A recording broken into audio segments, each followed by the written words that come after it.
Speaking of viruses spreading from China, TikTok. Oh, nice transition. Thank I see you. what you did there. Thank you. Yeah, apparently TikTok is back. When is this coming out? Yeah. So basically, a week ago, it was incredible. After a Supreme Court ruling 9-0, the Supreme Court ruling 9-0, the TikTok ban could go ahead.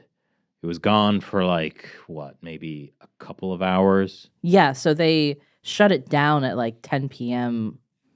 on Saturday night. Like the night before, they had to even shut it down. Like it was supposed to go into effect at midnight. I had friends with like teenage daughters who were like actually experiencing withdrawal symptoms from just that brief period of no TikTok. There was only no TikTok for like a few hours. And they went into withdrawal. Okay, well, this is maybe a sign that we should not be on TikTok. Yeah, that's one sign. But it's TikTok is still not available in the App Store. I'm just looking at it right now. Like you can't actually download it. Yes, but they did restore service. So I feel like TikTok doing that was kind of like a hostage situation where they were trying to it's like the equivalent of the guy like putting a knife up to the person's neck and being like, I'll do it. I'll do it, because no one's like the actual ban, quote unquote, is that if TikTok was not sold to an American company, then American companies could not carry TikTok on the App Store or whatever. It wouldn't be able to control the TikTok that's already on people's phones until it would essentially die because TikTok can do updates, et cetera, et cetera. But TikTok, by just cutting the service, was trying to be, I think, like, we are serious about this. Like, this is our leverage. We are holding the knife to the throat of the... Is this what you want? Like, hundreds of millions of Americans or whatever, or tens of millions of Americans are using TikTok. Wait, right? so you're saying TikTok is basically holding 100 million Americans hostage? That is not a good look. It's working for them. It's not how people see it. No. Yeah. They see it as an example of American government overreach into our free speech. Like, TikTok did a masterful job at narrative warfare. And TikTok, it's the only place you can get the truth about Israel. And America. The crazy thing is, I have seen, seeing people defend TikTok. Like, I saw somebody post, it was either on Facebook or X, where it's like, videos like this you can only see on TikTok because they'll tell the truth about Israel. But they posted the video on... Because if they were on YouTube, you wouldn't see that. You'd see the videos filmed horizontally. Have you seen Shorts, Matt? Yeah, that's a battle. I know you tried to fight that battle. You lost that battle. Yeah, I think you definitely lost that battle. About vertical video. Yeah. Also impactful. People will use impactful. It had too much of an impactful impact on our lexicon. Mm-hmm. All right. Well, the next red line is learnings. I have lots of learnings. But anyway, so I was out to dinner actually Saturday night, and I was eavesdropping on the two people next to me who were, I think, on more a date. Proof of Chinese espionage. Yeah, I think they were on a date. In their 20s, okay, and the girl was very confidently telling the guy that she was sure she understood why the U.S. government was banning TikTok. It was because American companies wanted the money that TikTok was generating from all the people buying things on TikTok. So the American government was banning TikTok so that the American companies could take TikTok over and then make that money. That is why. And I think that's just a failure of communication from the U.S. government on every level. Well, come on. TikTok doesn't take anything from you that American social media does. Yeah, that's the thing. They shouldn't have gone with the, it takes all your data, because then people are like, China can have my data. I don't care. It's just... Yeah. There was such poor communication from the people in the U.S. government who saw the very serious security risks. I wonder, they just didn't explain to Americans in any good way why it was such a threat. I can't believe I'm going to do this, but I'm actually going to defend the U.S. government here. This is not something I usually like to do. But because we put out many good episodes about TikTok, I felt, that explained the issue. And even there, after the explanation, people were still repeating the same lies. about TikTok, doubling down. And I think this ties into something Yuri Bezmenov, the former KGB agent, explained very clearly in that interview that you can see about political demoralization. So I'm going to read this quote from him. Like, a person who is demoralized is unable to assess true information. The facts tell him nothing. Even if I show him with information, with authentic proof, with documents and pictures, he will refuse to believe it. That's the tragedy of the situation of demoralization. And I think this really shows in the whole TikTok thing.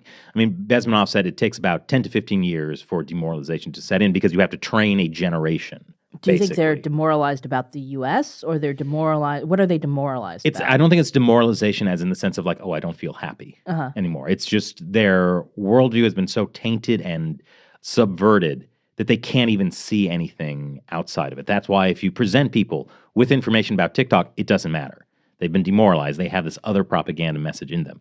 And I think it's clear with TikTok because in the 40s and 50s, Americans were pretty united. They liked their country. They banned Soviet propaganda, especially in Hollywood movies. And like this was like this uniform public sentiment. And now we can't even get rid of TikTok. There's only one way, which is let Elon Musk buy it.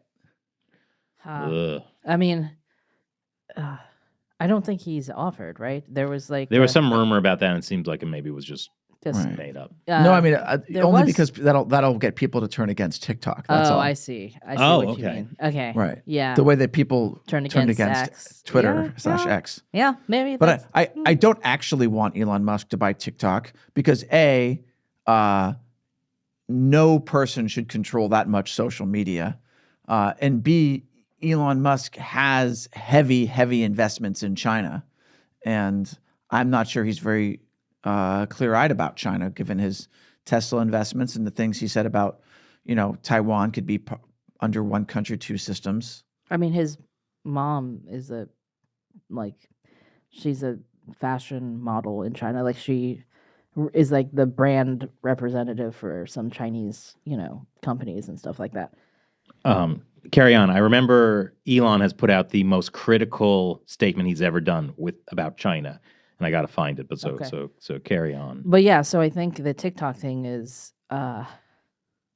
it kind of plays into American politics in a weird way, and then it's we were talking about, we did an episode the week before last about Red Note, like Xiaohongshu, right? Like the app that people are flocking to. Yeah. Real quick, because I know you have some interesting stuff about Red Note. Yeah. But I found the thing Elon Musk tweeted, X'd, I still don't know. I've been against a TikTok ban for a long time because it goes against freedom of speech. Wrong. That said, the current situation where TikTok is allowed to operate in America, but X is not allowed to operate in China is unbalanced. Something needs to change. That is the most critical thing he has ever said about China. That is so inaccurate. Can we just pick apart for a minute the freedom of speech thing? Because this bugs me so much. The First Amendment is that the government, Congress shall enact no law abridging freedom of speech, and 4 other things, right?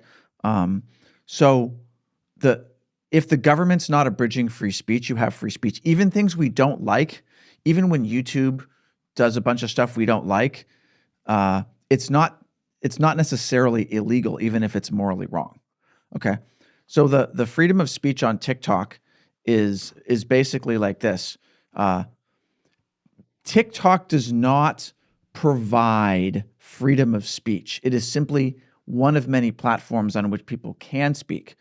But the reason it's an especially bad argument to say TikTok is part of America's free speech is that TikTok itself, because of its algorithm, because the way it's programmed, heavily censors information and heavily suppresses information that's negative towards the CCP, heavily promotes information that's positive towards the CCP or positive towards Palestine and against Israel. There's many, many editorial biases that are manifested in the way that they choose to spoon-feed users videos to watch next.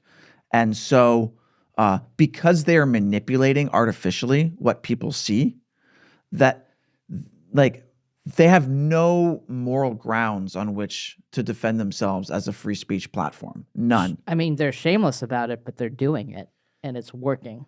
Right. Because people are demoralized and they just Right. But Elon Musk is totally wrong about this. And so are a lot of people who've bought their line about free speech. It's just not true.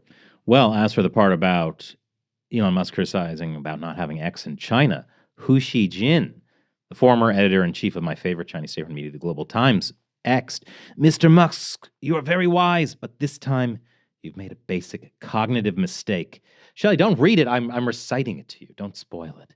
If he basically says if X were to do something like TikTok does in the U.S. and set up a branch in China that complies with Chinese laws, then there'd be no problem. Which I wonder if that's an actual. No, there would still be a problem. Yeah, right. But, I mean, yeah, this is not tenable. There have been, examples of that failing. Yes. Yes. How's the New York Times doing in China? Is it blocked right now? It's blocked right now. I'm pretty sure. Mm.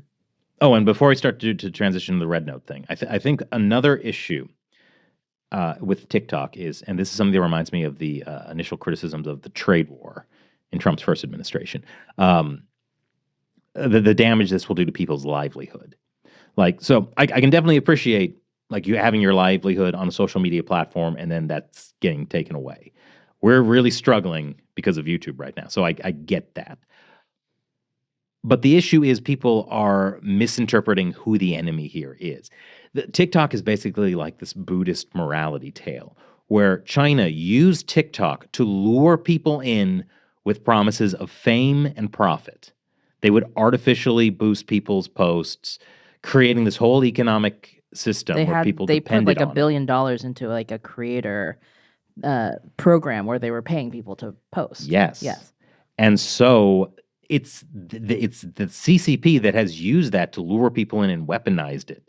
And so now that it's being taken away because it has to, and rather than people recognizing that this was a weapon designed to hurt them by the Chinese Communist Party, they're attacking the U.S. It was the same thing with the trade war, where because of the tariffs, China responded with tariffs, and like some farmers were having a difficult time. And rather than seeing that like this foreign adversary is attacking you, they blame Trump. Thank you for watching. I hope you enjoy this highlight from our podcast. China Unscripted and China Uncensored only exists because of your support. Pro-CCP big tech censorship is trying to run us out of business. Subscribe to our new premium website, ChinaUncensored.tv, to help us carry on the fight to uncensor China. And you'll also get exclusive episodes, live streams, and of course, the full podcast. Plus, my undying love. And you can't put a price on that.